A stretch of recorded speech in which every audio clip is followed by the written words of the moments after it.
दोस्तों, स्वागत है आज की इस नई कहानी में। इससे पहले आप चैनल पर पहली बार आए हैं तो चैनल को सब्सक्राइब जरूर करें। एक दिन एक लड़का जो कि एक बड़ी कंपनी में काम किया करता था, उसे किसी भी भूत प्रेत पर कोई विश्वास नहीं था। वह भूत प्रेत को बस दिमाग का भ्रम मानता था।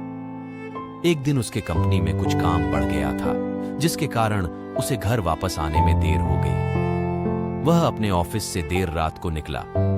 वह अपने बाइक से था।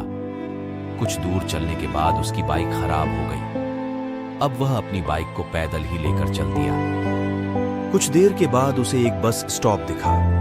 वह कुछ देर वहां रुक गया। उसके पास एक साधु आकर बैठ गया। साधु अपने पास एक बीड़ी रखा हुआ था। वह अजीब तरीके से उसे पी रहा था। उस लड़के की एक आदत थी कि वह किसी से भी बात करना शुरू कर देता था।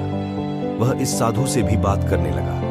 बात ही बात में इस लड़के ने कहा, बाबा, मैं किसी भी भूत प्रेत को नहीं मानता हूं, बस सब झूठी बातें हैं। साधु ने कहा, तुम भले ही भूत प्रेत को मानो या फिर ना मानो, लेकिन तुम यह न कहो कि भूत प्रेत नहीं होते हैं। ये सब कुछ होते हैं। इस पर उस लड़के को थोड़ी सी हंसी आ गई। उसने कहा, भूत होते हैं तो क्यों हमें नहीं दिखते हैं? क्या आप मुझे अभी कोई भूत दिखा सकते हैं? साधु को लग गया कि अब इसे जरूर ही भूत दिखाना होगा। साधु ने लड़के को शमशान घाट की ओर चलने को कहा। फिर क्या था, वह दोनों चल दिए। रास्ते में उस लड़के को थोड़ा डर लगने लगा, फिर भी वह अपने डर को कम करके आगे बढ़ते जा रहा था। कुछ देर के बाद वह शमशान घाट पहुंच गए। शमशान घाट में अभी कुछ लाशें जल रही थी। साधु ने उसको एक ऐसे स्थान पर बैठाया जहां कुछ समय पहले की लाश जली थी। साधु ने जमीन में एक लोहे का कील गाड़ दिया। उसमें एक सफेद धागा बांध दिया। इस धागे का अंतिम डोर उस लड़के को पकड़ने को कहा।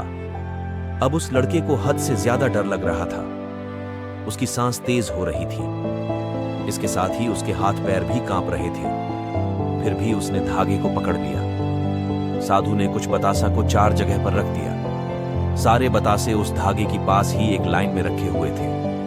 उसके बाद साधु ने लड़के को सावधान किया, अभी कुछ आत्मा इसको खाने को आएगी। जब तक वह इसको खाकर चले न जाए, तब तक तुम अपने हाथ के धागे को मत छोड़ना। यदि तुम ऐसा नहीं करते हो तो तुम्हें नुकसान हो सकता है। फिर साधु ने मंत्र पढ़ना शुरू कर दिया। कुछ मंत्र पढ़ने के बाद साधु ने उस लड़के को आंख बंद करने को कहा।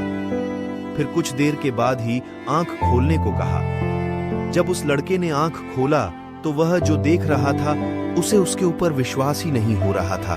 वास्तव में वहां 4 आत्मा थी जो कि बतासे को खा रही थी। लेकिन जब उसने यह देखा कि उसके पड़ोस में रहने वाले व्यक्ति की आत्मा भी वहां है, जो कि कुछ दिन पहले ही मर गए थे, तो उसके हाथ से धागा छूट गया। अब वहां पर वह साधु भी नहीं था। वह लड़का तेजी से शमशान घाट से अपने घर की ओर भागने लगा। जब वह अपने घर की ओर जा रहा था तो उसे पीछे से कोई उसका नाम लेकर बुला रहा था। उसको पीछे से कई तरह की आवाज आ रही थी। उस लड़के ने पीछे मुड़कर नहीं देखा। अपने घर जाने के बाद उसने यह सब कुछ अपने माता पिता से बताया। फिर वह अपने कमरे में सो गया। अगले दिन उसकी आंख उसी शमशान घाट में खुली और उसी स्थान पर जहां पर उसने आत्मा को देखा हुआ था। इसके बाद वह दिमागी तौर पर बीमार रहने लगा।